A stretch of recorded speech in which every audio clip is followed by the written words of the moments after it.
Quero convidar você a abrir sua Bíblia, lá em Lucas capítulo 6, nós vamos ler versículos 47 a 49, nós vamos refletir nesse texto, e depois nós vamos participar da ceia do Senhor, tá? Eu quero te convidar a abrir sua Bíblia aí, não vai aparecer o texto ali transcrito, eu quero que você acompanhe na versão que você tem aí, Lucas capítulo 6, versos 47 a 49, o texto diz assim: todo aquele que vem a mim e ouve as minhas palavras e as pratica, eu vos mostrarei a quem é semelhante.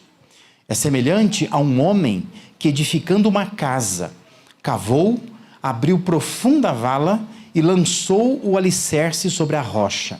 E vindo a enchente, arrojou-se o rio contra aquela casa, e não a pôde abalar, por ter sido bem construída. Mas o que ouve e não pratica é semelhante a um homem que edificou uma casa sobre a terra sem alicerces. E arrojando-se o rio contra ela, logo desabou. E aconteceu que foi grande a ruína daquela casa. É bom a gente ter em mente que essas palavras aqui, elas foram as últimas palavras do Sermão do Monte. Isso fica muito mais claro para nós quando a gente pega o texto paralelo, né, que é Mateus capítulo 7, versículo 24 a 27, você percebe lá que essas palavras, elas fazem parte do encerramento do Sermão do Monte, que aqui em Lucas acaba não ficando tão claro assim. Mas Jesus está usando a metáfora de um homem construindo uma casa. Casa aqui não é a casa, não é o lar. Embora sim, eu sei que você já ouviu, e eu mesmo até já preguei, o texto aplicando a casa ao lar. E pode fazer, porque todo princípio bíblico aplicado à vida da pessoa pode ser aplicado, claro, a esse ambiente da casa, do lar. Mas é importante entender que aqui no texto, Jesus está falando da vida, da pessoa, do caráter dela. E está usando a casa simplesmente como ilustração.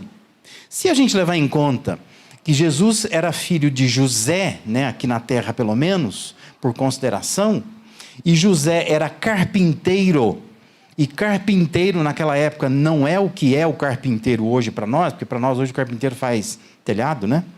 Basicamente. Naquela época o carpinteiro fazia a casa inteira.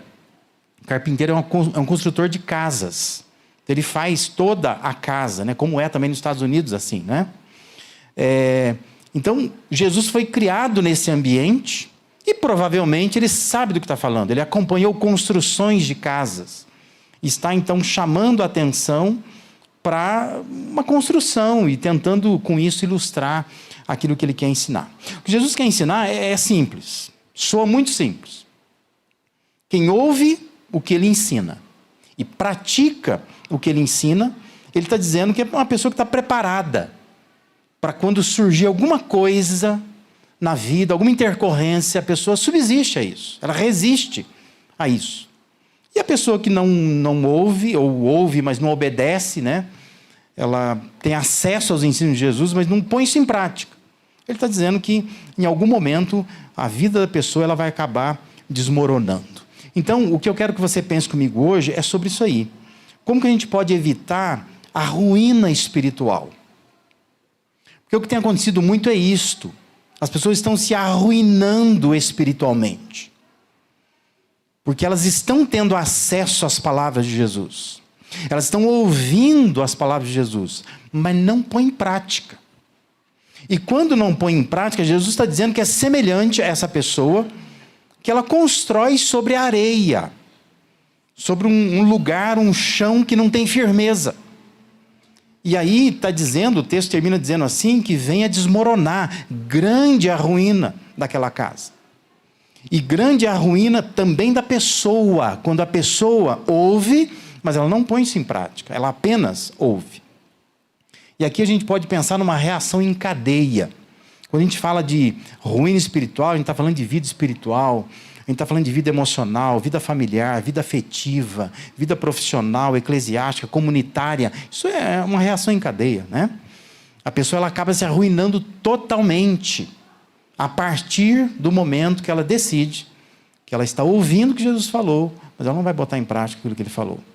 Ela não põe aquilo de fato na vida dela. Ela só ouve, ela só escuta, ela só tem acesso, ela só lê, ela só vem à igreja.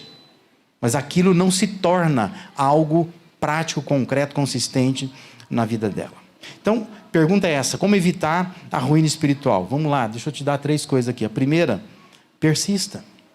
Se você quer evitar a ruína espiritual, você precisa persistir. Uma vida correta diante de Deus é resultado de trabalho duro. Sabe por quê?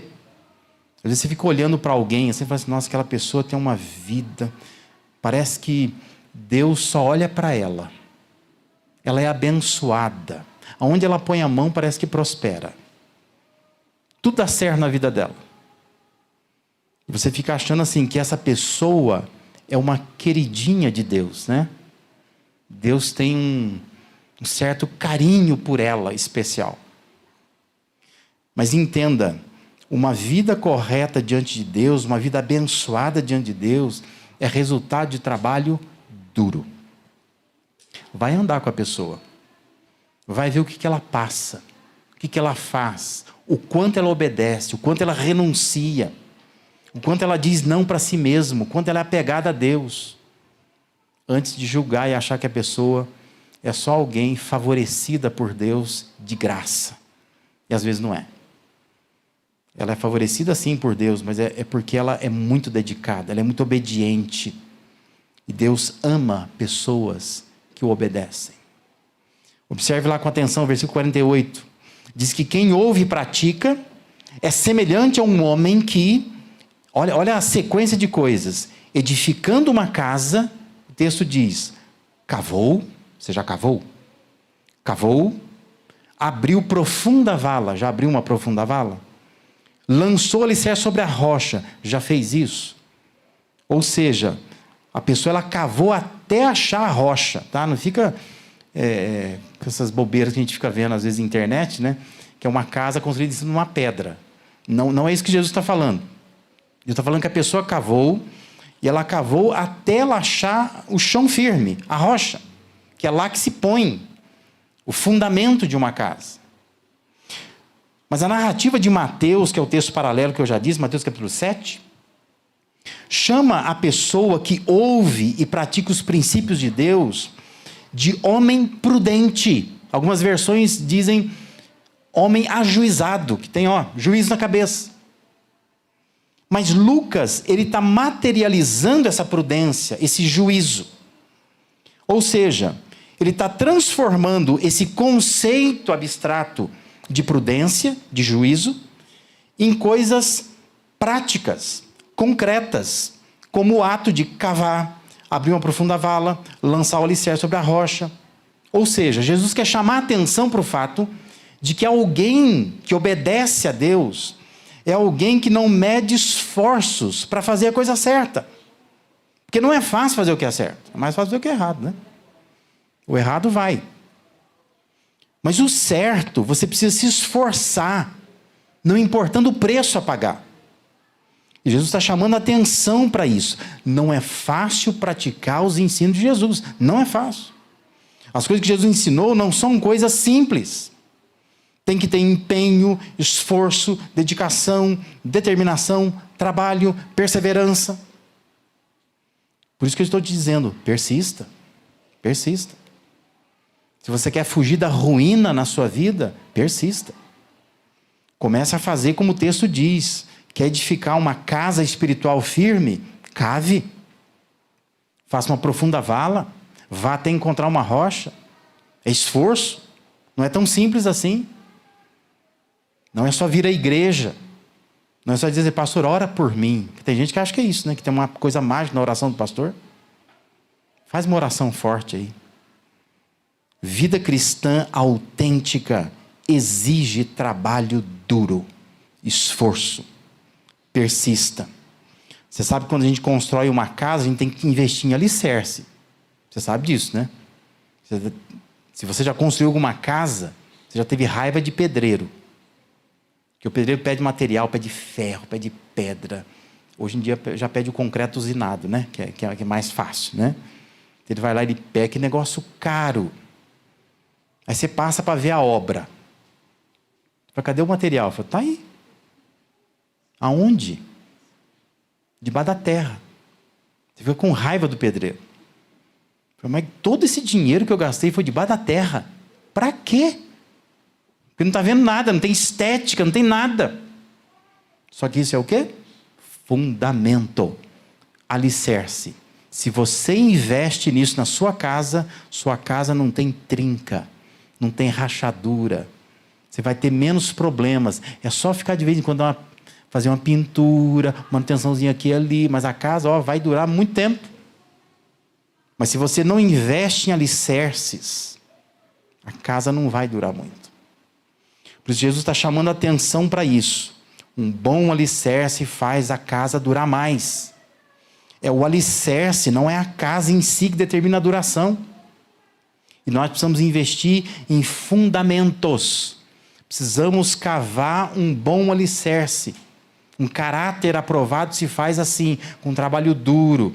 Olhar para a palavra, o que ela está dizendo, deixa eu prestar atenção, deixa eu botar isso em prática na minha vida, deixa eu ver o que eu preciso deixar, o que eu preciso fazer para conseguir alcançar essa prática. Trabalho duro, é esforço. Não é só vir para a igreja, sabe? Fechar o olho na hora do louvor e dizer, as águas do Espírito, né? O cheiro das águas. Não vai resolver. Se você quer afastar a ruína da sua vida, comece a persistir. Comece a trabalhar duro. Cada palavra, cada gesto, cada obra, cada princípio aplicado na prática. É como se fosse um tijolo que você está botando ali. Um pouco mais de ferro, um pouco mais de concreto. E você está conseguindo então fazer uma casa com um bom alicerce. Uma vida bem fundamentada, assentada num bom fundamento. Esforço consistente. Persista. Isso é importante. É algo que Jesus está nos ensinando se nós queremos evitar ruína em nossa vida. Segundo lugar, segundo conselho que eu quero te dar, prepare-se. Observe o texto. O texto diz que ambos constroem as margens do rio. Mateus vai dizer que os rios transbordam. Lucas diz que a enchente vem. E por que a casa do prudente construtor não foi a ruína? O texto diz, porque ela foi bem construída. Essa é a diferença. Então, presta atenção numa coisa. A questão não é a tempestade, não é a circunstância. A questão é como que você construiu. Se você é uma pessoa de fato que obedece à palavra, obedece o que Jesus ensina. O construtor prudente, ajuizado, ele sabe que a estação seca, por mais que ela dure, ela não dura o ano inteiro. Tem hora que chove, tem hora que vem enchente, tem hora que a dificuldade vem na vida. Você pode passar o ano inteiro sem nenhuma crise, mas se tiver uma crise só, ela é suficiente para derrubar a sua vida, se você não estiver bem alicerçado, bem fundamentado. Por isso, quando a gente fala de ouvir o que Jesus ensinou e obedecer e praticar, isso é preparo. Você está se preparando para os momentos ruins da vida, porque eles virão. O texto chama a atenção para isso. Não é questão de sorte. Não é questão de que nós somos salvos, nós somos crentes e agora tudo vai bem na nossa vida. Não vai. Jesus está dizendo que há momentos na vida em que crises surgirão, enchentes virão, tempestades virão. Como é que você fica nessa hora? Pode ser grande a ruína da sua casa. Mas se você tiver uma casa bem construída, uma vida espiritual bem alicerçada, as tempestades podem vir. Podem vir, porque você está preparado para elas. Por isso eu digo, prepare-se. A garantia não é de que tudo vai dar certo para um cristão, mas que se alguma coisa der errado, os alicerces bem construídos vão ajudar a pessoa a subsistir. Por isso, meu irmão, minha irmã, se prepare para os tempos maus. Enquanto você está bem na vida, está tudo bem. Mas a questão é, quando vierem os tempos maus, tua vida tem fundamento, tem alicerce, está bem calçada, consegue de fato resistir no momento que surgirem dificuldades. Por isso é importante se preparar. Quer evitar ruína na sua vida? Se prepara, se prepara. Ouve o que Jesus fala, coloque em prática. Às vezes você fala assim, mas por que eu estou botando isso em prática? Eu nem entendi direito. Põe em prática, vai estudar, vai atrás. Porque enquanto você está bem, parece que está tudo bem. Mas uma crise só é suficiente para arruinar a sua vida. Basta você descuidar. Por isso é importante, prepare-se, esteja preparado para isso. E em terceiro lugar, o terceiro conselho que eu quero te dar é posicione-se. Posicione-se. Jesus estava dizendo que quem ouve e pratica sabe construir. Quem ouve e pratica constrói bem. A construção ficou bem construída. Você notou que Jesus lança a responsabilidade sobre o ouvinte. A culpa, segundo Jesus aqui, não é das tempestades, não é das circunstâncias. A culpa é do construtor, é de quem constrói. Versículo 49 diz assim: mas o que ouve e não pratica é semelhante a um homem que edificou uma casa sobre a terra sem alicerces, e arrojando-se o rio contra ela, logo desabou. E aconteceu que foi grande a ruína daquela casa. Ou seja, quem é responsável pela ruína da casa? Quem construiu. A culpa não é da tempestade. Não adianta ficar choramingando, dizendo assim, mas a crise foi forte, né? A pandemia quebrou a gente. A culpa não é da circunstância. A culpa não é da tempestade. A culpa é da pessoa que não se preparou. Quando o rio vem e enche uma casa, se aquela casa não aguentar, a culpa não é do rio, não é da enchente, nem é de Deus também que fez chover. A culpa é de quem não construiu a casa, às vezes no lugar certo, porque a casa está construída no lugar errado. E está mal construída, muito mal construída. Percebe? Jesus lança a responsabilidade sobre nós. Nós somos responsáveis. Não adianta reclamar dizendo que a pancada foi forte. Que, eu não esperava por isso. A questão é, você não estava preparado para isso. E agora você tem que se posicionar e assumir a responsabilidade. Você não se preparou para isso. Mas é importante se posicionar. Sabe por quê? Porque nós temos uma cultura de achar que a culpa é do governo, a culpa é do meio onde nós estamos vivendo, a culpa é da igreja, que não me ajuda, né? A gente gosta de transferir culpa para os outros. Mas Jesus está chamando a atenção para o fato que nós precisamos parar de encontrar culpados. E dizer assim, a culpa é minha. Sou eu que não estou cavando, sou eu que não estou procurando o chão firme, sou eu que não estou me dedicando o suficiente, eu que não estou me preparando bem, e por isso que quando vem tempestade, me encontra assim, desse jeito. Porque eu não estou, de fato, tomando posição e assumindo responsabilidade. Eu sou o construtor. Eu tenho que saber o que eu estou construindo. Que tipo de alicerce eu estou fazendo. Porque senão, a casa não vai dar certo. Ela não vai aguentar. E vai ser grande a ruína, como diz o texto aí. Qual que é o alicerce que Jesus está falando aqui? Tanto Lucas quanto Mateus, ele vai posicionar essa passagem no fim do Sermão do Monte, embora Lucas não fique tão claro. Mas dá para entender, se você ler o texto, você percebe. Isso aqui é o final do Sermão do Monte. Então, no livro de Mateus, está claríssimo isso. Porque lá em Mateus vai dizer, quem ouve estas minhas palavras, reportando ao Sermão do Monte. Então, é preciso pôr em prática aquelas bem-aventuranças que estão lá, né, no início de Mateus capítulo 5. A gente pode resumir as bem-aventuranças numa vida de humildade. É preciso se preocupar com o testemunho. É ser sal e luz, como Jesus ensinou. É preciso praticar amor ao próximo. Isso é tudo cavar um bom alicerce. Tem que se preocupar com a santidade. Tem que se preocupar em ter cuidado com a língua. Jesus ensinou sobre isso também. É preciso fazer ação social, é preciso orar. É preciso depender verdadeiramente de Deus. É preciso não ser hipócrita. Tudo isso é um pacote que Jesus está dizendo. Se você pratica essas palavras, você está cavando um bom alicerce. Mas você precisa correr atrás disso. Colocar isso em prática. Quando você faz isso, você está assumindo posição. Você tem que fazer. Sua responsabilidade.